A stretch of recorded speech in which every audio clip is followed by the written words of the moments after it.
Good afternoon. I hope everyone's enjoying their lunch. I think the long lineups have subsided now. And I'm here to introduce the Minister of International Development and the Minister responsible for Pacific Economic Development Agency of Canada, the Honourable Harjit, to be a keynote speaker. I think everyone knows that the minister is a friend of Ukraine and a friend of the Ukrainian Canadian community. He has traveled to Ukraine several times and has most recently with Mr. Ivan Baker has traveled in the last week. And if you read some of the blogs, you can see the interesting stories and the interesting experiences they have had. So please welcome the minister to the stage.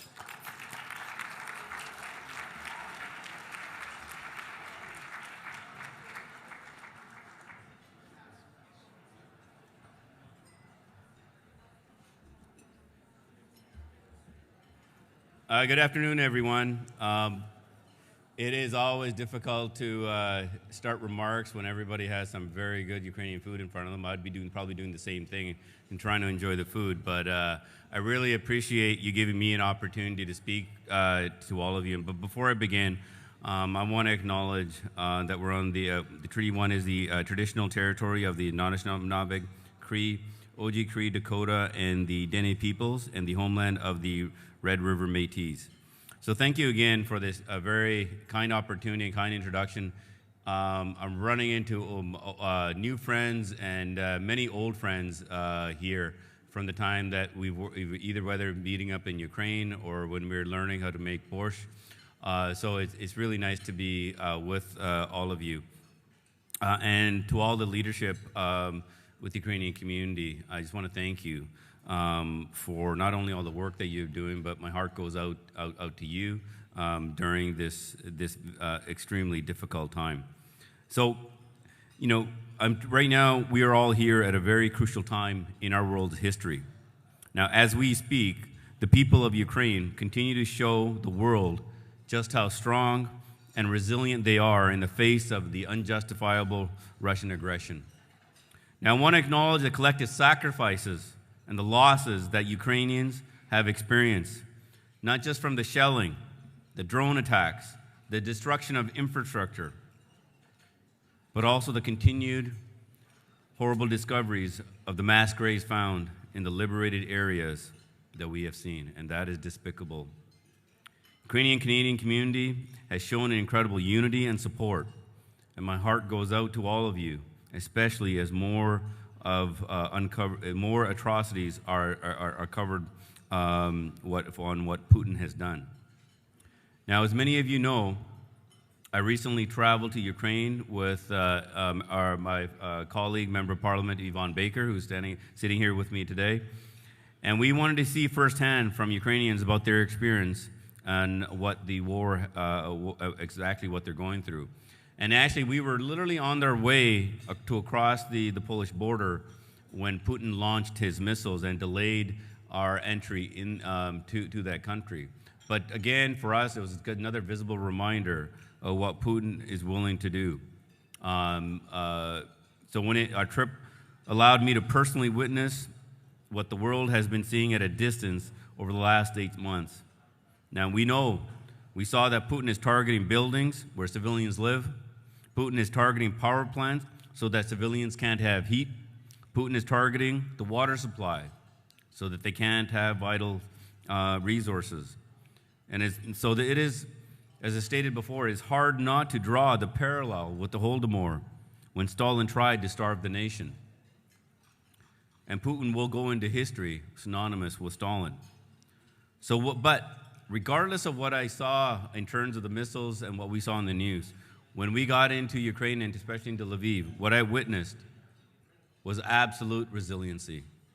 The tenacity, the strength, and the sense of togetherness is something that I felt. Resiliency and tenacity is something that I've always felt during my many visits, but that togetherness was something very new, and it is what the atrocities, the war that Putin has brought onto Ukraine has bringing everybody together. So while in Lviv, I also visited the Chiki, I can't pronounce it properly, the cemetery with the governor, to pay my respects and to recognize the many lives that were lost as a result of Russia's illegal and justifiable invasion. Now, as I wear my poppy today, I remember the sacrifice of our soldiers during the Great Wars. But I also wear this poppy now to remember the fallen Ukrainian soldiers. And I was very privileged where I got to meet many of the soldiers of the Ukrainian military during my many visits when I was defense minister for 6 years. And I'm very proud to have expanded our training mission, Operation Unifier, across the country, and it's backed into 10 different locations. And now I'm very privileged to be able to support the people of Ukraine in my new capacity as the Minister of International Development. So while I was there, I also met with the mayor of Lviv. And in fact, actually, he was the first dignitary that I met during my first visit into Ukraine over 6 years ago. And he showed me the picture as well. So we also met with inspiring youth from the Ukrainian Leadership Academy, as well as Ukrainian women's leaders and representatives of civil society organizations. And they are working frantically to making sure that they support the people of Ukraine. I was also touched by the hard work and dedication of the volunteers at the Center for Internally Displaced People, the most vulnerable who are being supported by volunteers in the universities in many different locations. And even with the atrocities, you can see the sense of opportunity that they still feel, and you feel the resiliency even with them. But some of the conversations that we had were heartbreaking. And at the same time, it gave us the real sense to know what the actual needs are on the ground for them. Now, we understand that Ukrainians are not only defending their own sovereignty and territorial borders, they're also defending the values of democracy and freedom that we all cherish here in Canada and around the world.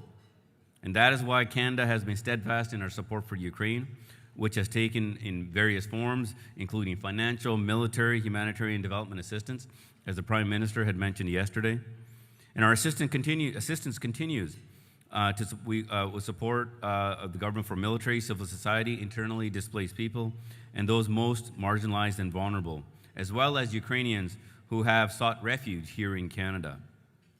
But as we respond to Ukraine's needs today, we must also plan for tomorrow. As Putin continues to target the power infrastructure with its recent missile attacks, it is crucial to consider the preparation for winter, which was the main reason why I wanted to visit and get a first-hand look at the needs on the ground.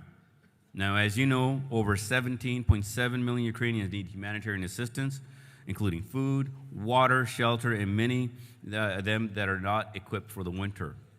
So we must ensure that Ukrainians have shelter and blankets, clothing, heating appliances, generators, and fuels. And this is why that I authorized an additional $55 million that the Prime Minister announced yesterday for winterization support.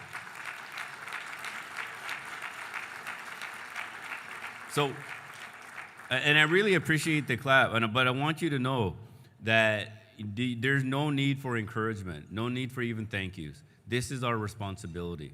Responsibility as a government, responsibility as Canadians to support Ukraine at the time of need.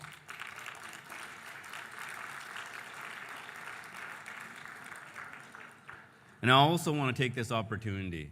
I also got to meet our wonderful staff, Canadian embassy staff in Ukraine, who are working diligently. You can see how much heart and soul that they're putting into this work. And not just our team that's actually in Ukraine, but let's not forget our embassy teams that are in Poland, who have actually 500,000 refugee applicants. So both in Poland and Ukraine, how much that they're putting in, it made me so proud to be Canadian and to have a public service that is really putting the heart and soul into the work that they're doing.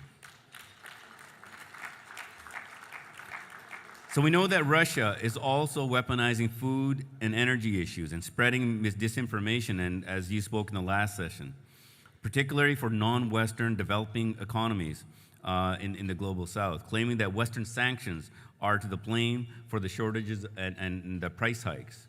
We know that Putin wants to create fear and unrest, but while in Lviv, we witnessed the defiant determination and resilience of Ukrainians, and that will ensure Ukraine is victorious because of the people's tenacity. So now, you know that we all stand with Ukraine. We give our full support to Ukrainian independence, territorial integrity, and sovereignty within the internationally recognized borders. The so-called referendum that was held by Russia and Putin in its illegal occupied regions of Ukraine, which we know has absolutely no legitimacy. Canada does not and will not ever recognize the results of the sham referendum and Russia's attempts to illegally annex portions of Ukrainian territory. So let me assure you that we will continue to work closely with our NATO allies, the European Union, G7 partners, and even within the Global South and a broader international community to coordinate our response measures and support for Ukraine. So I left my visit knowing that while Russia tries to destroy Ukrainian morale, they and the world have discovered that Ukrainians are incredibly determined. Their morale is strong, it cannot be broken, and that Ukraine will prevail. Thank you so much. Slava Ukraini.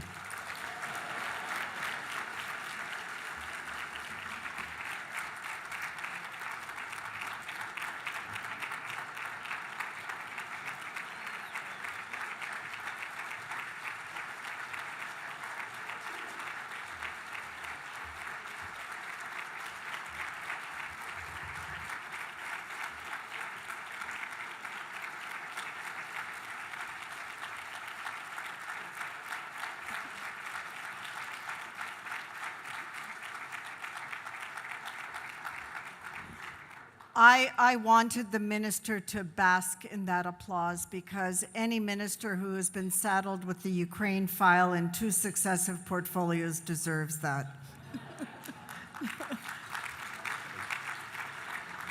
Minister, it brings us great comfort as a community to know that you are a voice for Ukraine in cabinet. Your incredible work with Operation Unifier, as you said, introduced you to the resiliency of the Ukrainian people. And so you get us. You understand that Ukraine will fight to the end because we have absolutely no choice. And so thank you for the training that Canada provided through Operation Unifier. And thank you for visiting Ukraine, because it is vitally important that Western leaders continue to demonstrate to Putin that we are not afraid of them. And I know that everyone who crosses over into Ukraine takes some risk. I did it myself. My daughter understood that I'm beyond, recuperation, so she just accepted, okay, mama, But for public figures like yourself, Minister Hajjan, it is much more important for you to be there and for other Western leaders. And I take your point. I appreciate that you understand the parallels between what is happening now and what happened during the Holodomor, because indeed Ukraine is being subjected to a second genocide. And the motion in Parliament demonstrated the understanding of the members of Parliament of that reality. So, Minister, as a momentum of your visit here, we offer you a watercolor of our bard, Taras Shevchenko, in front of the Manitoba legislature. So it brings together the Ukrainian-Canadian experience. Thank you, Minister.